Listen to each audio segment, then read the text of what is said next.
So with Esau, Jacob, as far as I'm concerned, the story of these two men and the different concepts that we see, I could spend weeks and weeks and weeks and weeks talking about it.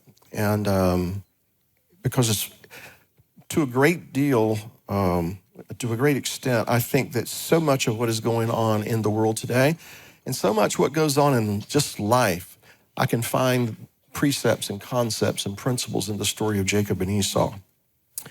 So in meditating on this, how to relate some of these things to our congregation and what we need to understand this time as we go through this Torah portion in this congregation, I'm going to share what I felt like the Father put on my heart. So in Genesis chapter 32, beginning at verse 3, the name of the portion is Vayishlach, and said, then Jacob sent. Shalach means to go out, to send out. So Vayishlach, and Jacob sent messengers before him to Esau his brother in the land of Seir, the country of Edom, which was just basically south of where Jacob was at this point in time.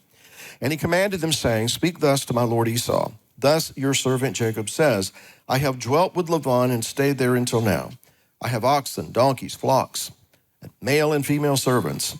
And I have sent to tell my lord that I may find favor in your sight.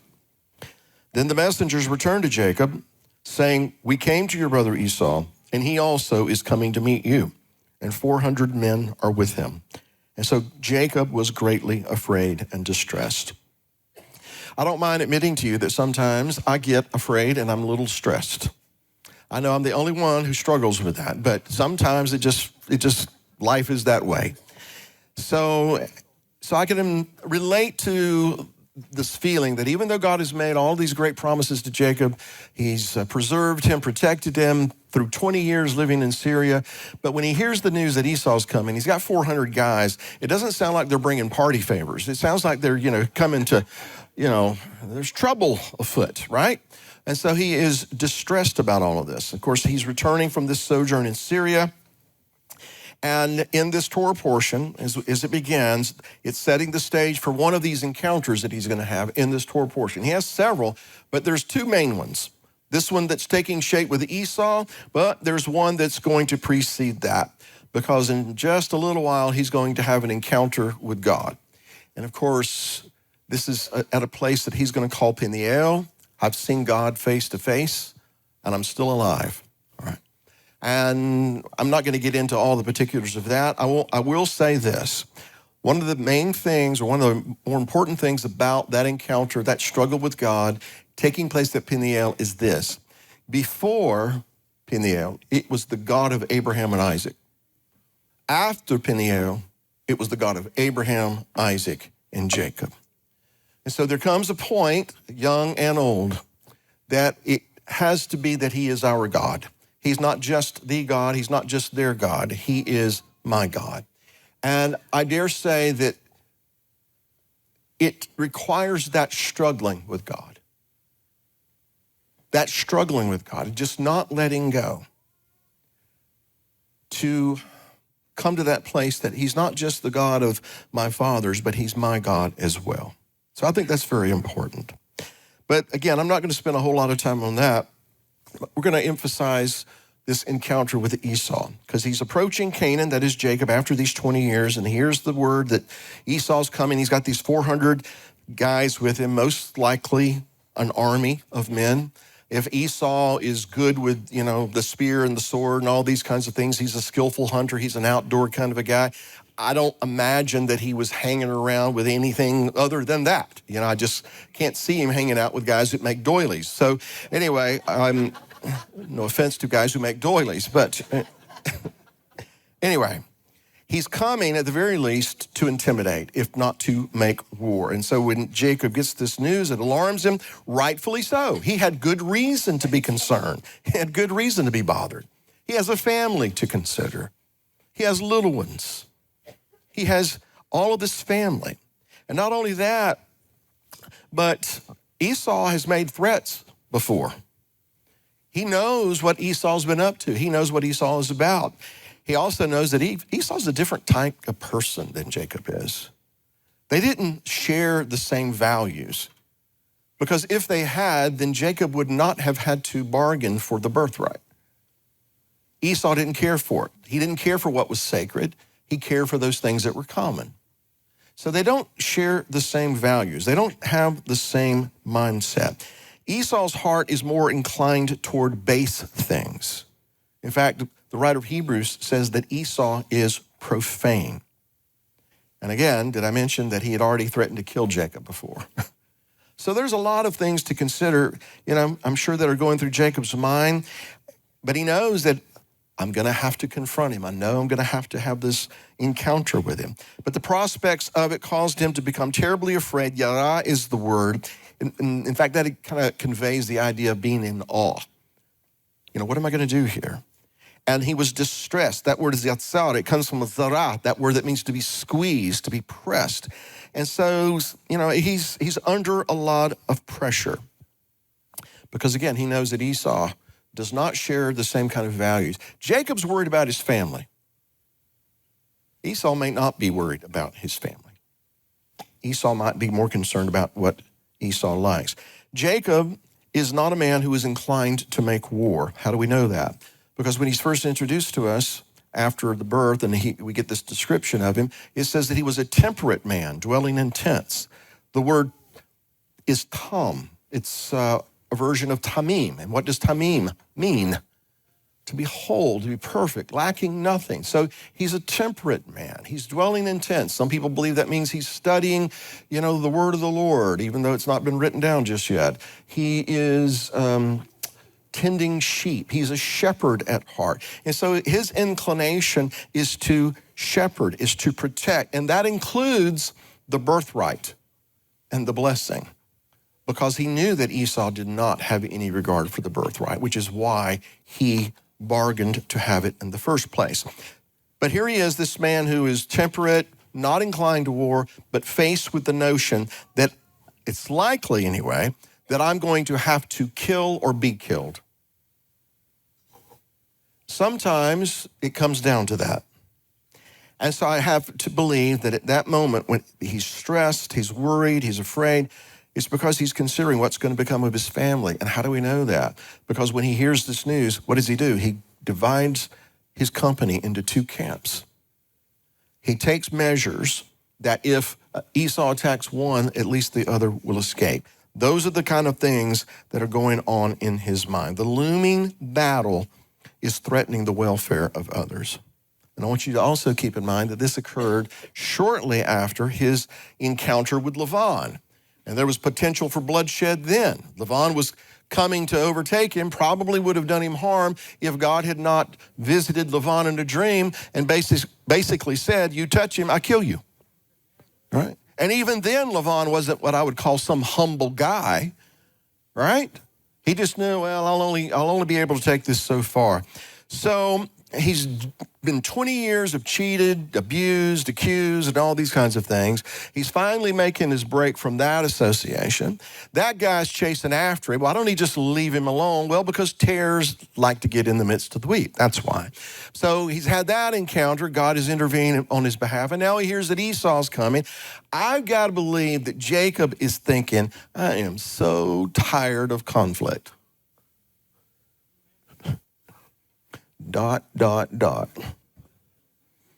And so what did he do? He prayed. Verse 10, I am not worthy of the least of all the deeds of steadfast love and all the faithfulness that you have shown to your servant. For with only my staff I crossed this Jordan, and now I have become two camps. Please deliver me from the hand of my brother, from the hand of Esau, for I fear him, that he may come and attack me, the mothers with the children. So we're going to hit the pause button right there. Keep these things in mind. We're going to hit the pause button, and it's going to seem like we're going to take a hard right turn into something. And in some ways we are. But if you'll stay with me, hopefully this is going to make some sense at the end of our time here. Just the other day, somebody sent me an article that was written by a gentleman. I'm not going to call his name, but that's not the important part. But if I did, you'd know who it is. But anyway, he had written an article related to what's going on in the Middle East today, and and saying some things that I had long thought myself and in private conversations have even said, but thought it best not to say those kinds of things on a platform in front of a bunch of people and thousands watching out there and thousands more are going to watch out later, because I like my head, I like to keep it on my shoulders, that kind of a thing, all right? But anyway, he wrote this, and I thought, well, he's absolutely right. And so this article, the essence of it is what I would regard as being an inconvenient truth. Now, I'm not talking about the inconvenient truth that Al Gore talks about. You remember he made a movie a few years ago, a documentary about an inconvenient truth, about global warming and all those kinds of things. I'm not talking about that kind of global warming. However, there is a global warming that we can see in the scripture. It's just not what a lot of people would think. Let me bring up this Hebrew word for you, if you can do that for me, the word hum. By the way, Shem, Ham, and Yafet. Okay, the three sons of Noah. Ham means to warm or to heat up. And I want to show you this because it's related to this next word, if you will, please. Can we do that?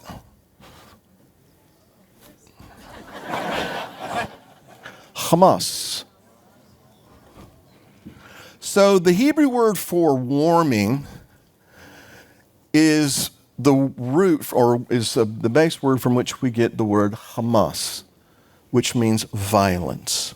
My point is, and here's a very inconvenient truth.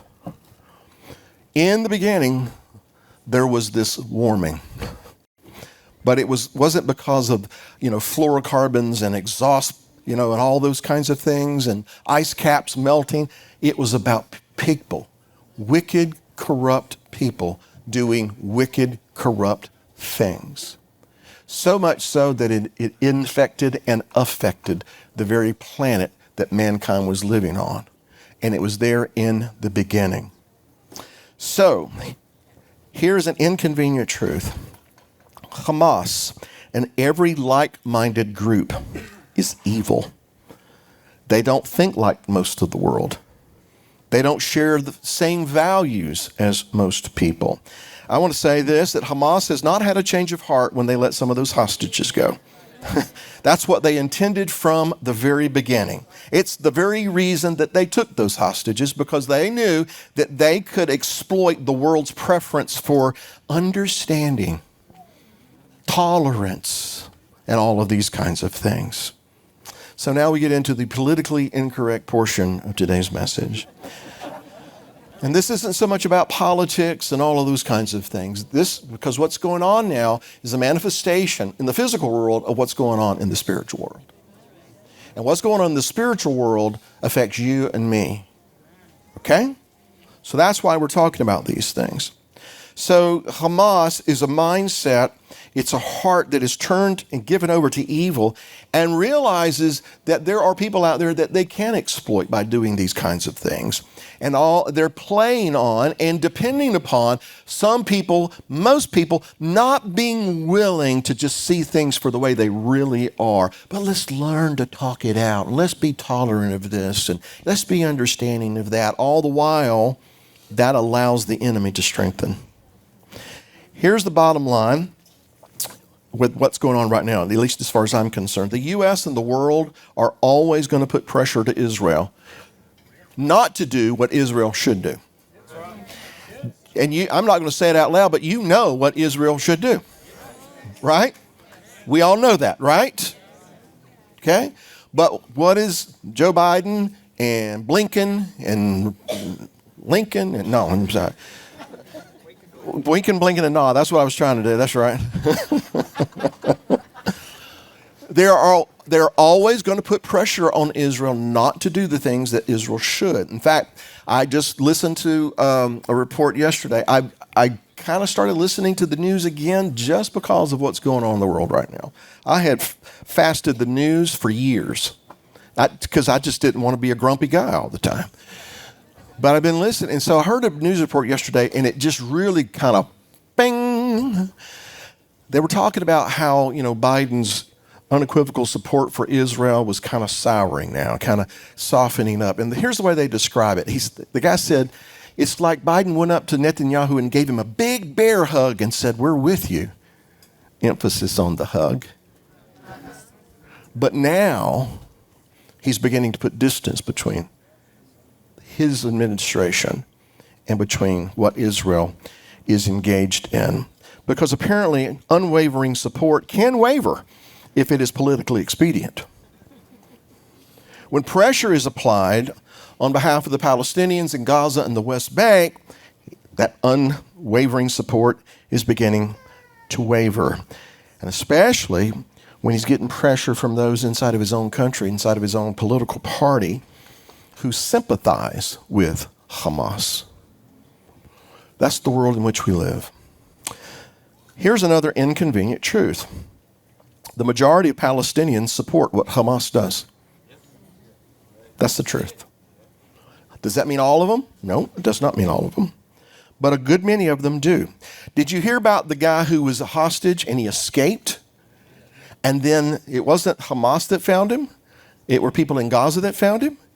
And did they help him get back across the border? No, they turned him back over to Hamas. Did you hear about the two men that they suspected were collaborating with the Israelis, and they killed them, and then they strung them up by their heels and abused their bodies in the West Bank, not in Gaza? My point is, many Palestinians share Hamas's mindset and their values, whether we want to admit that or not.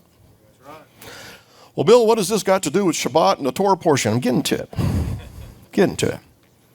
So the inconvenient truth that this writer in this article made very clear, and I agree with him, frankly, the Bible makes it very clear, is that Hamas and its sympathizers need to be destroyed completely. Completely. However, that is not going to happen. It's what needs to happen, but it's not going to happen. And the reason it's not going to happen because no one has the will to do it. No one has the will to do what needs to be done because it's just too harsh. It's too messy. It's too this, it's too that. And so we just don't have the will to do it. But here's another aspect of that. Many Palestinians, or what the world calls Palestinians, the Bible calls Edom. You know who Edom is, right? Esau. And Jacob was afraid of Esau, intimidated by Esau, and with good reason, right? Why? Because Edom had vowed to destroy Jacob. If not physically, the people in that area of the world today are at least functionally the same kind of mindset, having the same kind of values as Esau. Bill, I can't believe you're saying such things. Okay? It's the truth. Esau wants to destroy Jacob. And so anyone who shares that mentality, that mindset, that worldview, functionally anyway, they are the same as Esau. I want you to consider this. God is the one who declared war on Amalek. Are you aware of that? Yes. All right. Do you know who Amalek is? It's Esau's grandson. Okay, it runs in the family. And why did God himself declare war on Amalek? Because Amalek is evil. What did Amalek do? Attack the weak, the elderly, those who were on the fringe of the column. You know, those who were just on the edge of the border. That's what Amalek did. And so here's what God says to Moses and the children of Israel in Deuteronomy 25, blot out the remembrance of Amalek from under heaven. Does that leave any wiggle room in your mind? Or is God himself saying, get rid of them? Why? Not because he didn't like them, but because they were evil. They didn't just make a mistake. These were evil people. Why did Samuel get so upset with Saul when he failed to kill King Agag, who was an Amalekite? Why? Saul got really upset. Do you remember? Samuel got really upset with Saul. Saul was, well, I was just going to do this for the Lord. He's like, baloney. Baloney.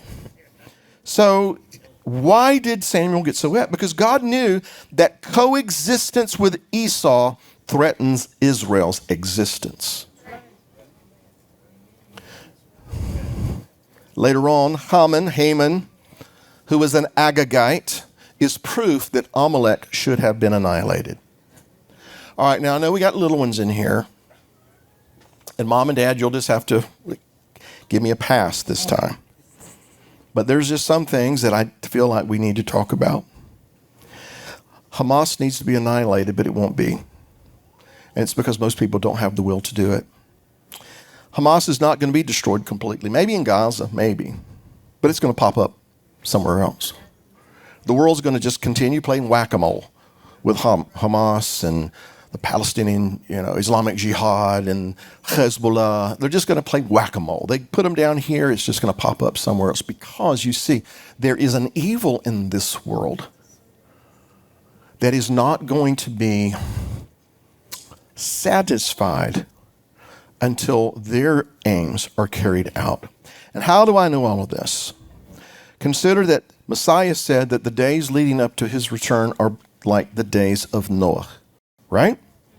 Men are eating, drinking, marrying, giving in marriage, etc., etc., etc. Okay? Well, in the days leading up to the flood of Noah, what does it say? In Genesis chapter 6, and the world was corrupt and it was filled with Hamas.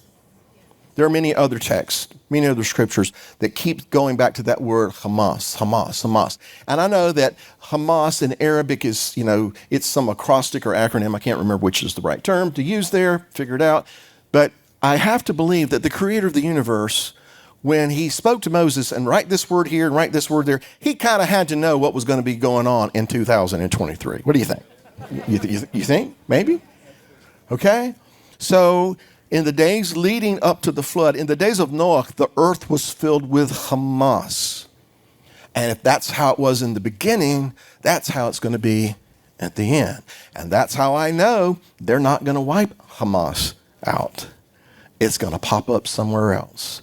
The world is going to be filled with it. There are people in this country who have took the masks off that's blatantly and obviously in support of evil. That is the day in which we live. And to turn and pretend it doesn't happen, to stick our head in the sand, is not going to do us any good. All right? Because Hamas was in the world, that's why God destroyed all flesh except Noah and his family. Likewise, God will be the one to finally destroy Hamas and all of Israel's enemies, because there is a coming day of vengeance. Isaiah 63, verse 1. Who is this who comes from Edom with dyed garments from Bozrah? This one who is glorious in his apparel, traveling in the greatness of his strength. And he answers, I who speak in righteousness, mighty to save. Who do you think that is? Why is your apparel red, he's asked, and your garments like one who treads in the winepress? He responds, I have trodden the winepress alone, and from the peoples no one was with me. For I have trodden them in my anger and trampled them in my fury. Their blood is sprinkled upon my garments, and I have stained all my robes. For the day of vengeance is in my heart, and the year of my redeemed has come. That's Messiah talking right there, folks. That's Messiah and what he's speaking of what he's going to do when he comes to take up his throne. He is going to destroy his enemies. Now, nobody likes to talk about that Messiah. We don't like to talk about that one. It's very inconvenient to bring that part of the Messiah story up, because we want the Messiah that loves everybody. We want the Messiah that loves everybody, and he's just gentle and kind and all those kinds of things. We want the Messiah who goes out to find the one and bring the one lost sheep back to the 99. We want the one who, we emphasize the one who shed his blood for us, and we should. We should do that. We should lift him up in that regard.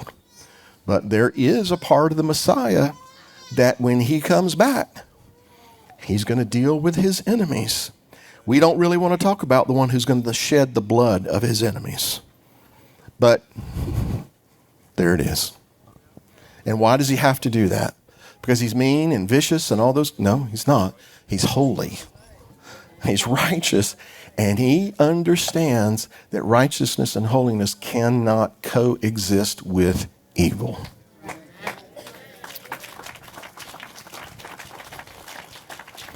So then, what is my point in relation to the Torah portion, what's going on in the world today, and how it relates to us? Here's the point.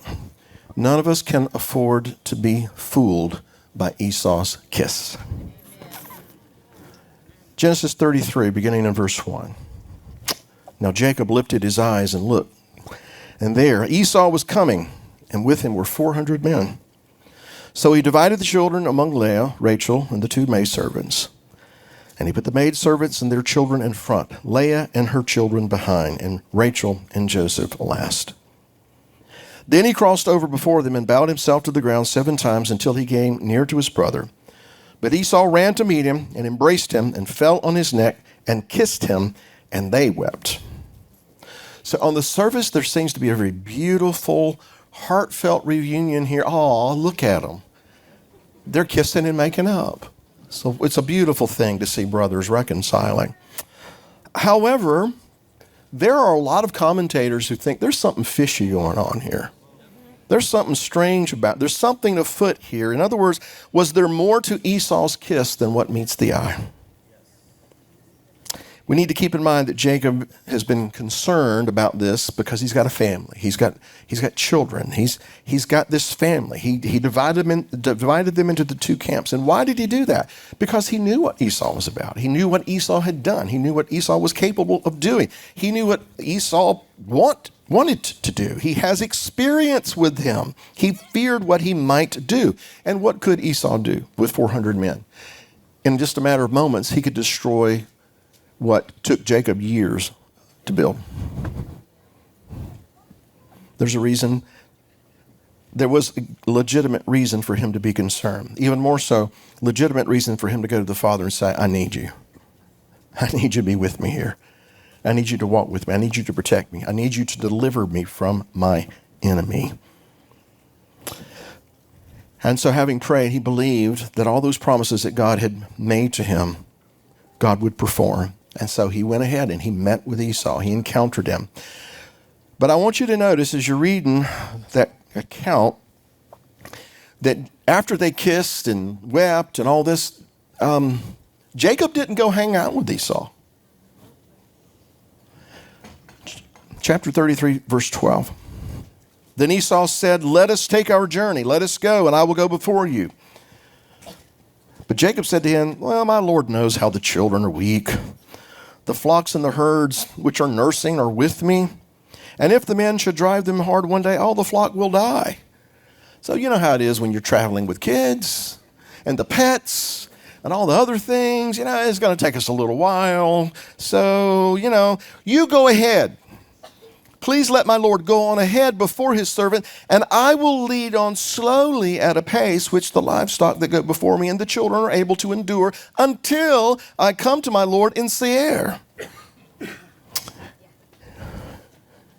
And Esau said, well, now let me leave with you some of the people who are with me.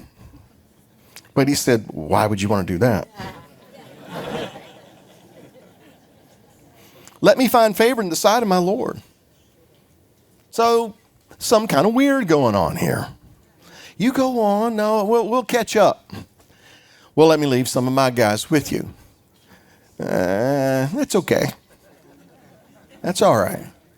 So Esau returned that day on his way to Syria, and Jacob followed him to Mount Seir. No, that's not what it says, is it? And Jacob journeyed to Sukkot, built himself a house, and made booths for his livestock. Therefore, the name of the place is called Sukkot. My point is, he did not go and follow Esau to Mount Seir. So I want you to ask yourself this question. Why didn't Jacob want to go and hang out with Esau?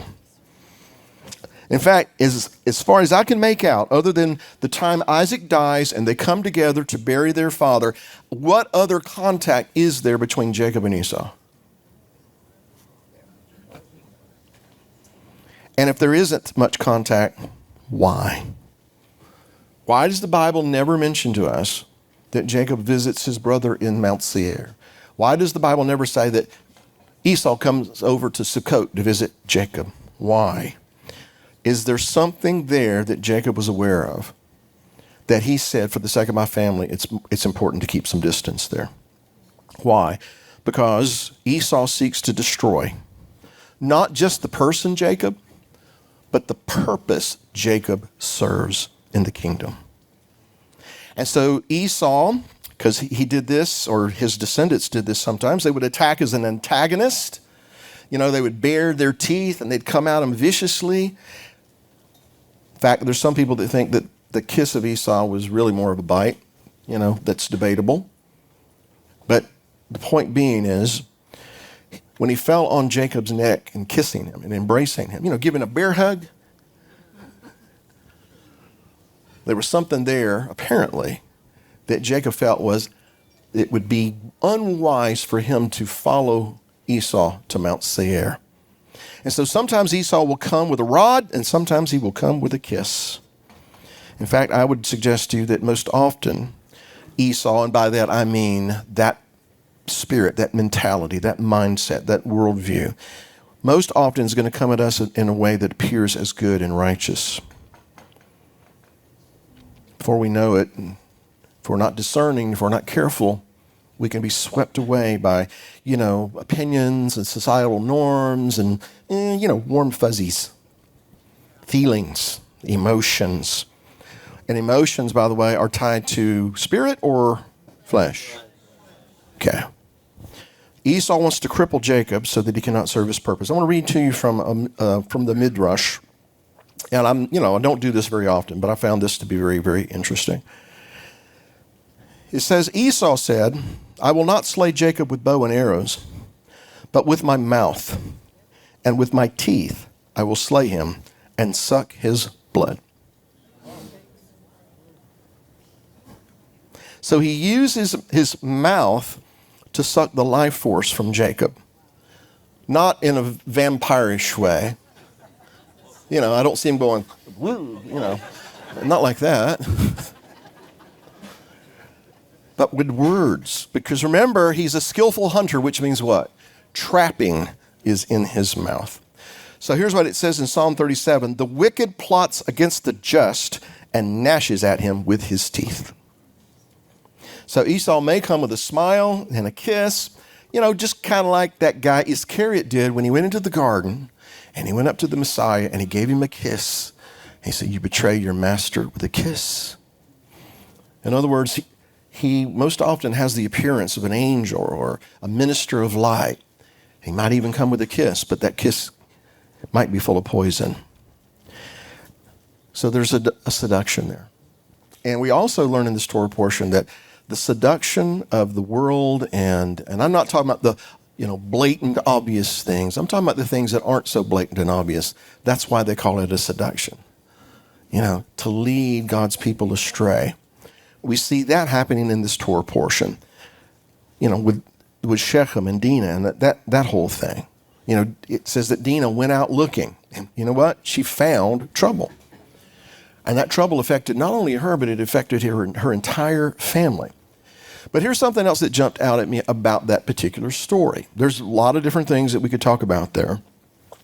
But Shechem and his friends were willing to be circumcised. They were willing to take on the outward trappings of the covenant, but what was their motivation? Not spiritual things. It was carnal things. I want this woman to be my wife. Let's get them to assimilate into our culture and we'll do commerce with them. It was, if I can put it this way, sex, drugs, and rock and roll, that kind of a thing. It was just those carnal inclinations. There was no real devotion to God there. There was just an outward display. So,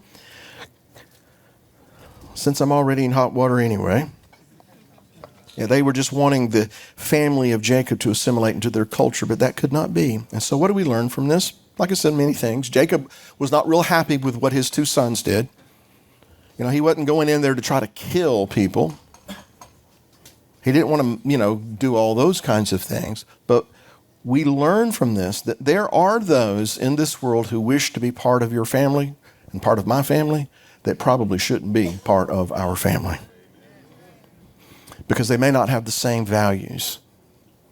They may not have the same mindset. They may not have the same goals. And that's where we have to be very discerning.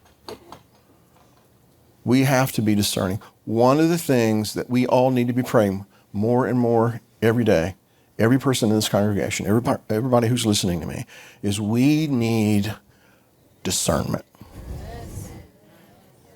We need to be able to discern. There are those who want to be part of your family and mine who probably shouldn't be. And sometimes we just have to be willing to recognize that and admit it. You know, the reason that Hamas is not going away anytime soon is because there are people who just won't be willing to do what has to be done. That's trouble. That's just guaranteeing yourself trouble. I need to take a different approach to things. I need to be willing to identify things for what they are, admit it. Whether it's in me, whether it's in you, whether it's in them. We need to be willing to do those things and not be taken in with someone who greets us with a kiss, but who doesn't necessarily have our best interest in mind. And so for the sake of our families, for the sake of this family, including those people out there, we need to be able and willing to discern.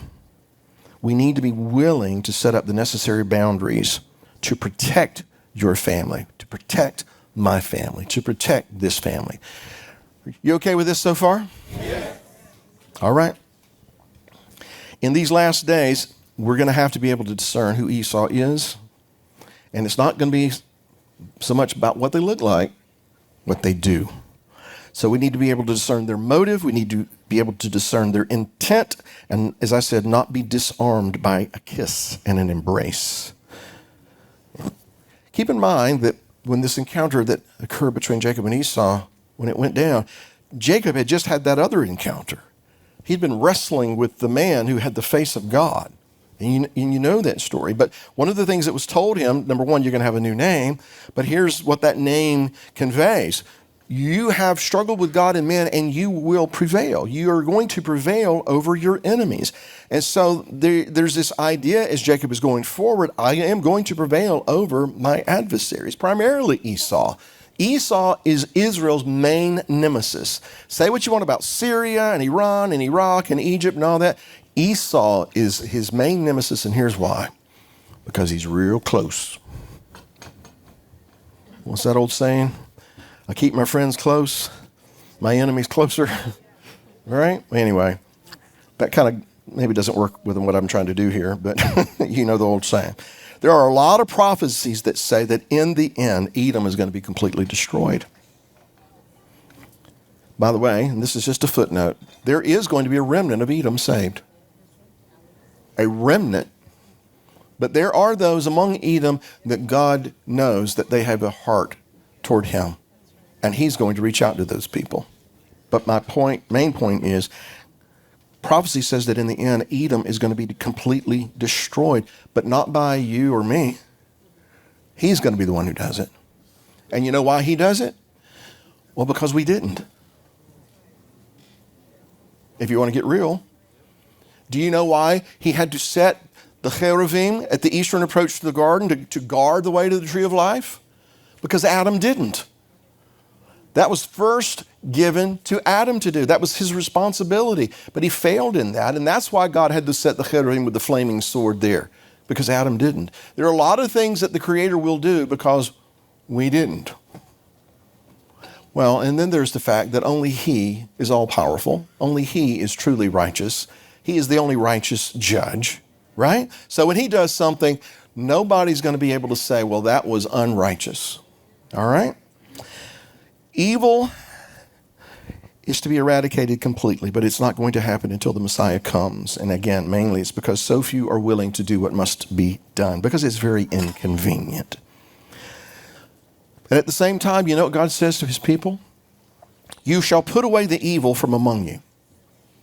Time and time again, in different scenarios, he says that we are charged with the responsibility to put away the evil from among you. Why would he say something like that? Because he knows it is not our inclination to do just that. It is our inclination to coexist with it, be tolerant of it. It's too much trouble. Well, I don't want to offend anybody. I don't want to hurt anybody's feelings. But holiness does not care about our feelings. It doesn't. God expects us to do, in a community setting, in our family, he expects us to do what needs to be done. Noah did not conform to the standards of his day. And how did that pay off for him? He lived. His family lived. Everybody else died because he didn't conform to the trends and the opinions of the day. So as I was preparing this, that prompted me to think in this manner. God, why do you allow evil and falsehood to exist at all? Why, when the adversary first fell and rebelled against you, why didn't you just pinch his little head off and throw him into the lake of fire? Just be done with it. Well, obviously, there's something we're supposed to learn through all of this. And I think one of the things that we're supposed to learn is evil exists so that it might be defeated. For us to recognize there is evil in this world. Again, I'm not talking about people who make mistakes. I'm not talking about people who get stupid for a while. I'm talking about people who are just committed to sheer evil. Everybody understand, right?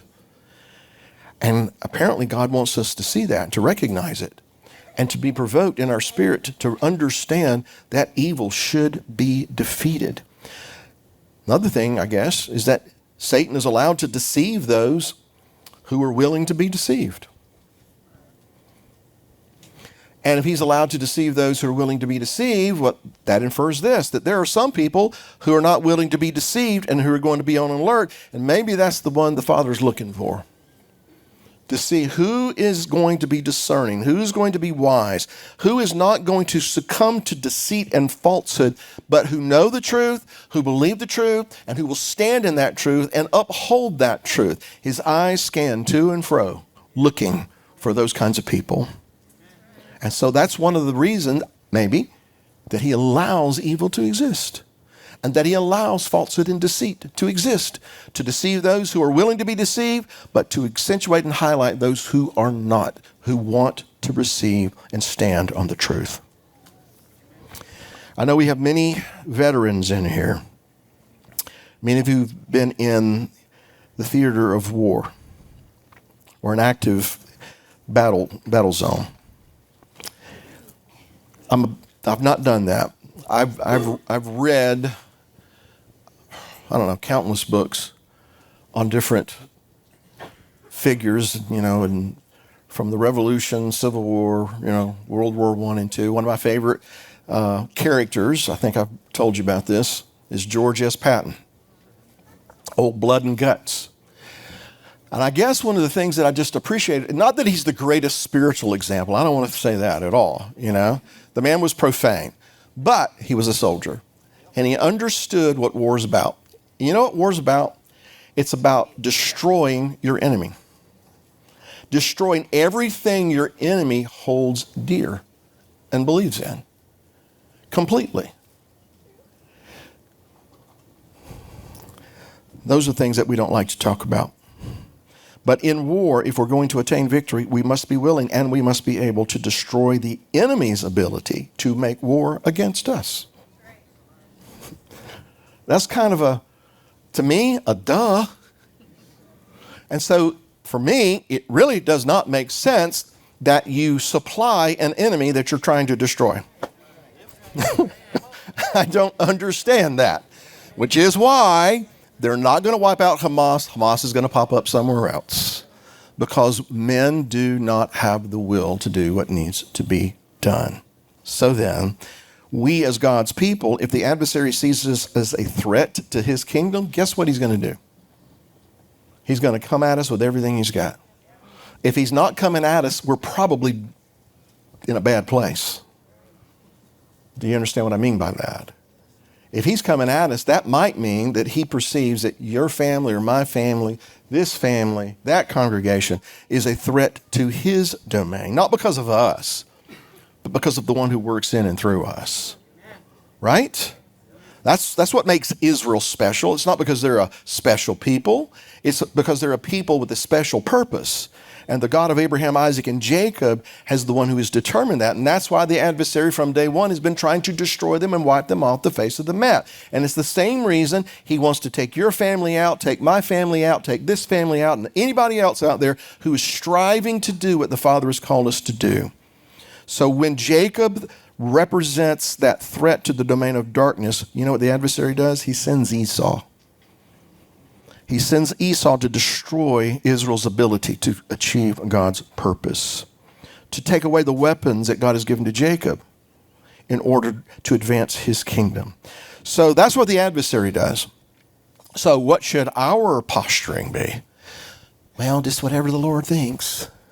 I'm just under attack. I'm just going to sit here and, just let him whittle away at me little by little. Okay.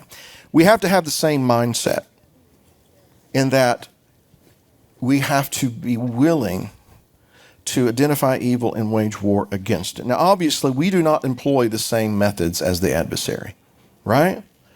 We are not going to fight with bullets and bombs. We're not going to gnash at people with our teeth. You better not be doing that, because that's what Esau does. No, how do we win battles? We do what Jacob did. We go to our knees in prayer, and we beseech the Lord for his help and for his wisdom and ask for his mercy and his favor upon our life. And then we have the will and the courage and faith in him to go forward and to confront our enemies. And so we don't use the same methods as our adversary or the same weapons, but we stand on the truth. And standing on the truth, we uphold the truth in spite of our warm fuzzies. Because again, emotions, warm fuzzies, is that tied to spirit or flesh? And the flesh will lie to you. Warm fuzzies will deceive you on those associations that are familiar to you or to me, us, that kind of feeds our warm fuzzies. That's kind of Esau lying to you. That's kind of Esau coming up and giving you a bear hug and kiss on the neck and all those kinds of things. Truth is eternal, because if truth were to change, then it was not true to begin with. Truth does not change with time.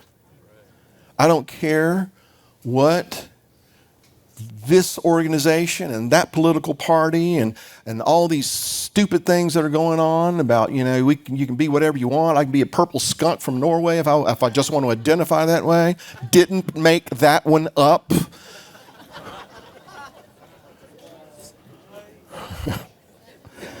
Truth doesn't make adjustments for our feelings. Truth does not make adjustments for our warm fuzzies. And truth does not tolerate what's false. So we have to have the will to call evil what it is, and we have to be willing to put it down. But most people don't want to do that. It's too messy. Somebody's feelings might get hurt. Here's an inconvenient truth. Unwillingness to deal decisively with threats to a community, to a family, is why Israel is in a war right now. That's exactly why they're in a war right now. Because they let the United States and the European Union and others, and even some of their own politicians, influence them to think that we can coexist with evil. But an unwillingness to deal decisively with those kinds of threats is why Israel is in a war, and it's why so many sons and daughters, as well as elderly, are dead. With all due respect to our veterans who served in the Iraqi war, is Iraq a bastion of democracy right now? It's kind of just a different version of what it's always been.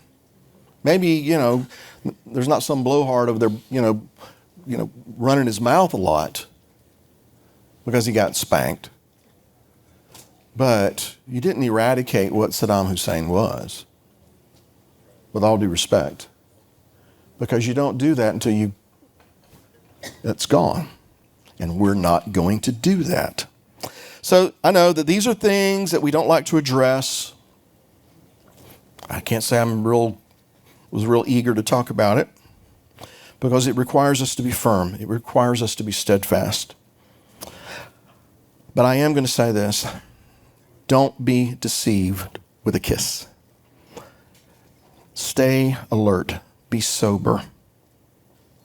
I'm going to caution all of us, myself included, all of us, to be aware of what you or who you invite into your bosom.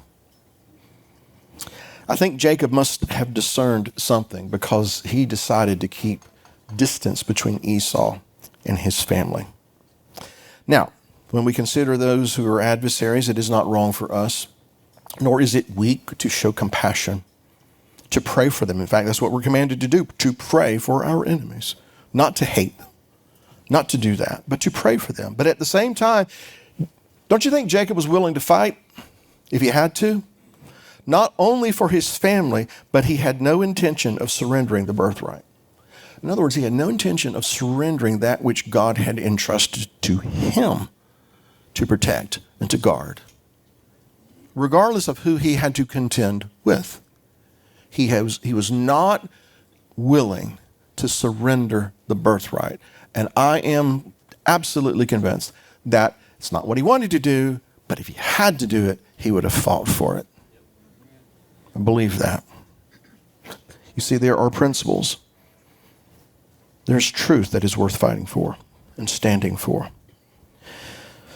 While we may be able, we perhaps should sympathize with people in their hurt. I mean, Jacob knew what he did to obtain the blessing at his mother's insistence.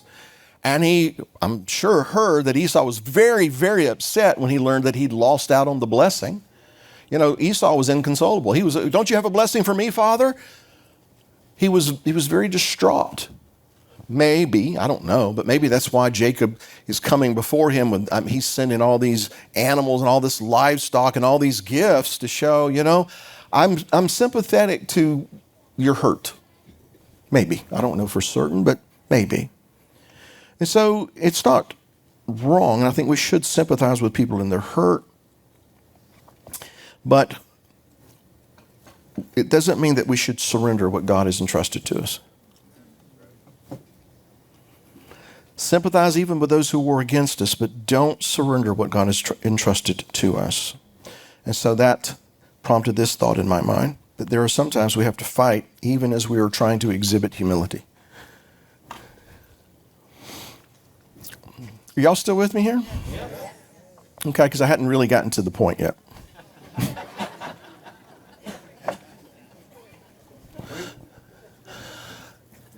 When I was putting this all together, I was reminded of a conversation that happened. We talked about it a couple of weeks ago between Abraham and Ephron the Hittite, you know, about the purchase of Machpelah, the burial site. And I made this statement in the teaching. I said something like this.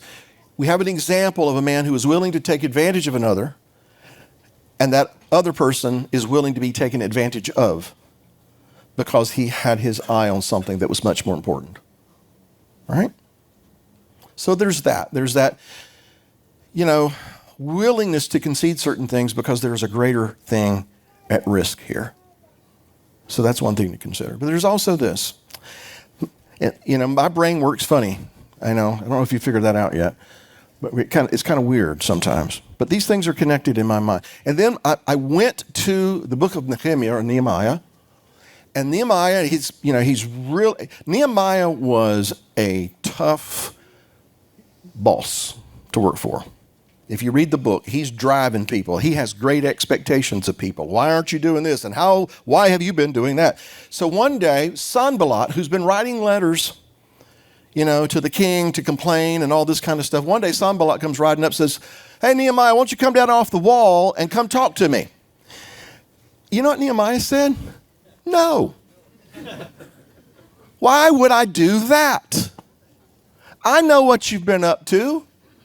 I know what you've been at. I know what you want to do. No.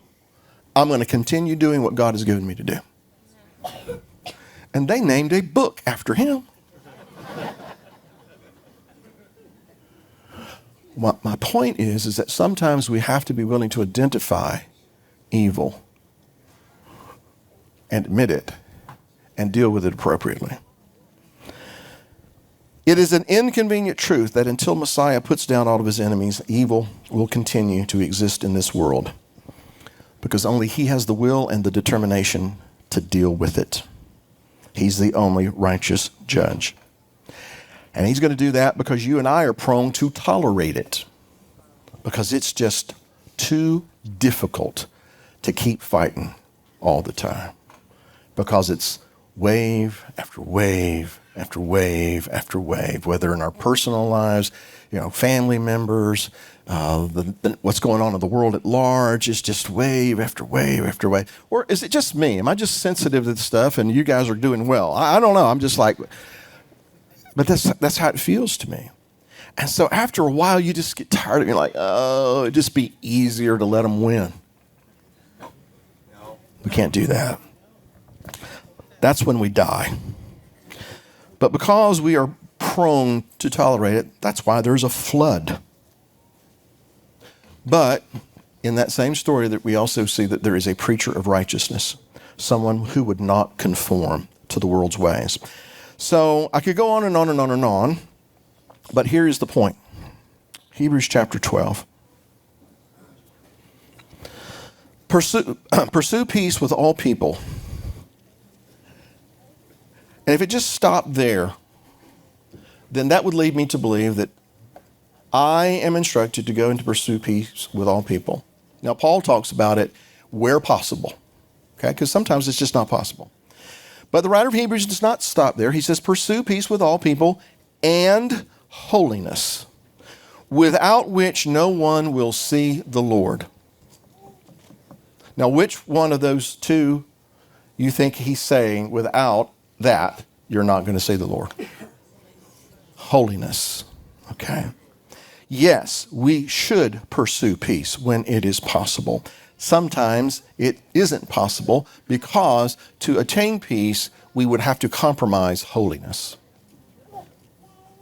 And if we have to compromise what is set apart, if we have to compromise what is holy, not my opinion, not your opinion, but to compromise holiness in the pursuit of peace isn't peace. That's making nice with Hamas for a few days until they can get reset. That's what that is. We don't like to talk about these things, but that's what it is. Holiness is kind. It can be kind. It can be merciful. It can be forgiving. But holiness will not compromise truth, and it will not compromise righteousness. Holiness doesn't tend to accommodate our warm fuzzies, does it? An example, bacon. I have warm fuzzies when I hear the word bacon. I have warm fuzzies when I smell bacon. But holiness doesn't compromise my warm fuzzies. And I'm just using that one as a lighthearted example to make this point. There are other associations that are familiar whereby we have warm fuzzies attached to them. But we need to understand and we need to ask ourselves, am I compromising holiness by doing this? Holiness requires warm fuzzies to die. And that's a very inconvenient thing. But that is the reality. So as Beth and I, as the shepherds of this congregation, you need to know we're not perfect people. I know you've figured that out already. There are people out there who have got 101 different ways of what we should be doing differently. There's lots of people who are in line. Hey, you should do this, and we shouldn't do that, and we need to change this, and da-da-da-da-da-da. And, there are times in my mind I go, well, I'll be happy to give you the reins, Pally, except God won't let me. All right?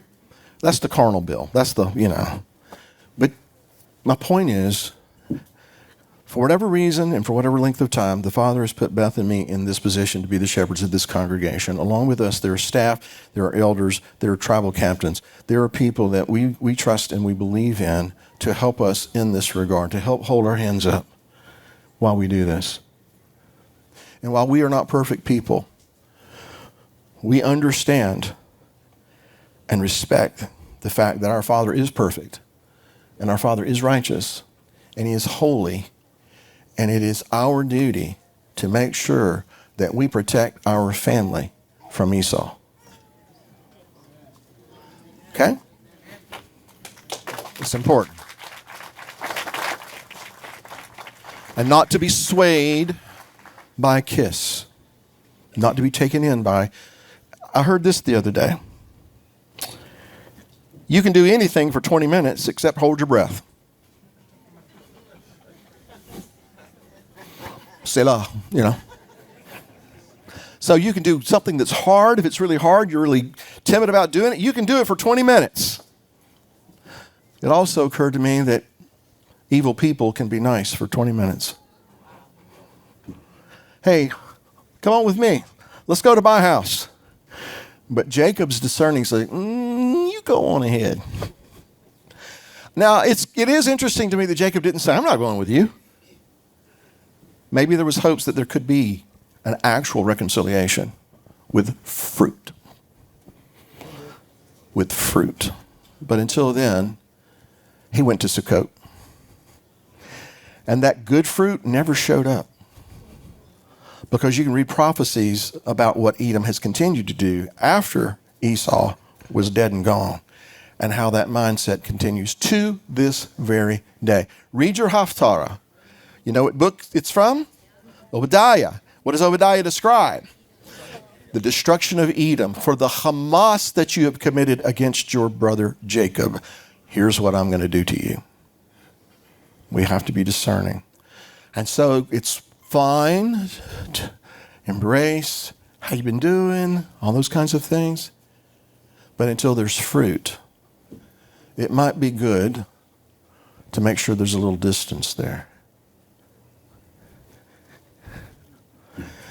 To he who hath an ear, let him hear.